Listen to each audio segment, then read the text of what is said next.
I'm sorry, sir. Excuse me. We are filming a documentary. We are YouTubers.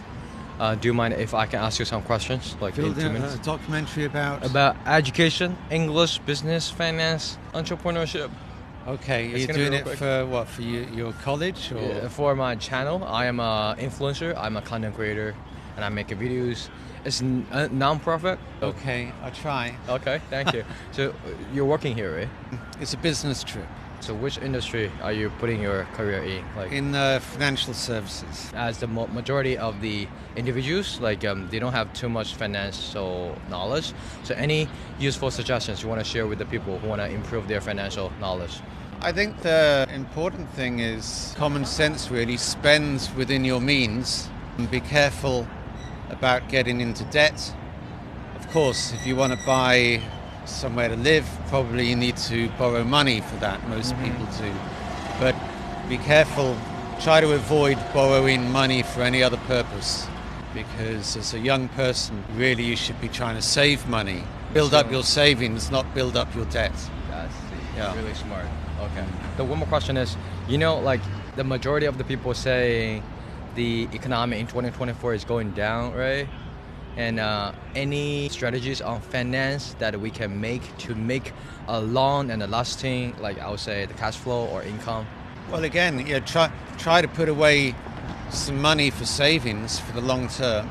If you're lucky enough to have some money to invest, don't put it all in one thing. You need to diversify. Investment? Diversify your investments, yes. Any high quality investment strategies you want to share with us? No, not really, because I don't claim to have any particular insight on that, other than stressing the importance of diversification. How many years you've been working in this industry? About 12 years. 12 years. Financial services generally has been most of my career, so that's more like about 30 years. Oh, that's phenomenal. Yeah. What is the biggest lesson you ever learned from like your industry, from your career?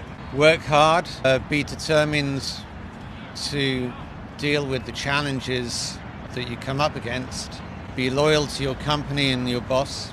You have to recognize that over your career, the likelihood is that you will face some enormous challenges from time to time, and you have to have some self-confidence and determination to deal with those challenges. And of course, hopefully you might have some colleagues or network who can support you. When I say support you maybe with a little bit of advice or just kind of emotional support by helping you sort of unload your stress. I mean, financial services can be a stressful industry to work in. Thank you. And do you want to share some suggestions to me? Because I am making my social media account and I want to learn more about finance, and actually I'm doing my business online. It's more about promoting some videos on my channel and trying to spread something that is worthy, something that is useful for my followers, to my viewers. So do you have any suggestions to me, like on finance or on business? Okay. Well, first of all, I would say that I'm not an expert on social media. Like a lot of people in my generation, we're not very well clued up on social media. But I would suggest that if you want to use your channel to address financial topics, then I think you should try to focus on basic principles of common sense. Yeah, like I said, the important thing in investment, one of the golden rules is to diversify. And I would hope that if you focus on those kind of basic principles, which I think to a large extent are common sense, hopefully that will ring true with people, and your audience, I hope, would appreciate that.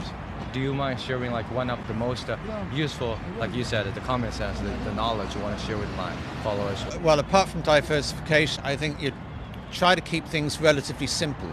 As a private individual, you're unlikely to have the ability, for example, to profitably trade stocks like day trading.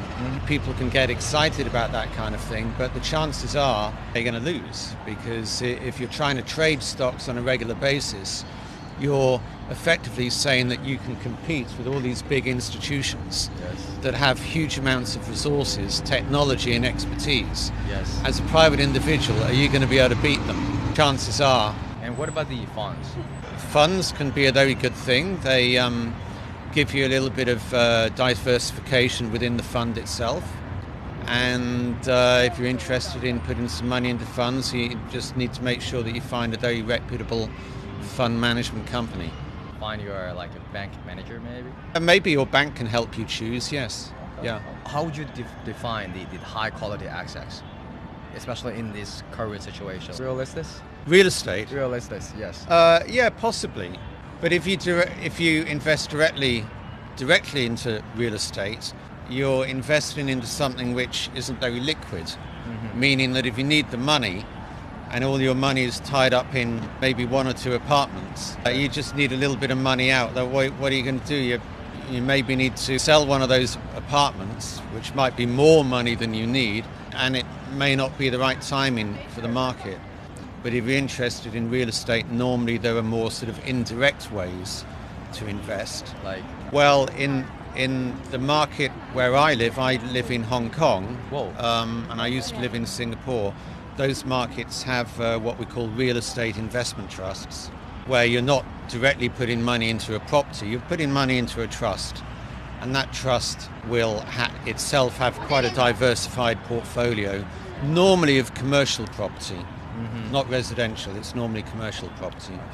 So what is the biggest difference between Hong Kong and Shanghai, like as a financial server or working in the finance industry? What do you think is the biggest difference between Hong Kong and Shanghai? Well, in terms of potential, honestly, I'm not sure that I could reliably pinpoint a big difference. Here in Shanghai, I guess the financial system is still developing, but developing very quickly. It's nice to see when I come to Shanghai a lot of young people working in the financial services industry. In Hong Kong, it's a little bit more mature, I guess. Both have their advantages and disadvantages, pros and cons, yeah. So as an individual who is not really familiar with finance, right, how we can deal with, or any plans about finance or any strategies about finance you want to share with the people who are facing to like unexpected, for example, medical emergencies? I see. Or the people who are changing their jobs? Well, for emergencies, medical emergencies, I think the main answer there is to make sure you've got some adequate health insurance. Changing jobs, well, I mean, you just got to take a lot of care over what job you want to change to. We have an expression in English, and I imagine there's probably an equivalent expression in Chinese. Very often the grass looks greener on the other side of the fence, meaning that another opportunity looks good, but it doesn't always mean it's good in reality. So if people are thinking of changing job, they're going to need to do their research pretty well into the company they're thinking of moving to. Really, really smart. I would say thank you for words and Pleasure. Experience. Thank you for sharing. Do you mind telling me like what's your name? It's Andrew. Andrew. I'm Yes. Jackson. Nice to meet you, Mr. Jackson, Mr. very Andrew. nice to meet Mr. you Andrew. as well. Do you have Instagram or Facebook or any social media? Do you mind? No, Thank you for your words, because I can feel that the majority of the younger generation can feel a lot of inspiration and wisdom from your speech, from your words. I hope so. Really, I really appreciate it. Okay, All thank right, you. So.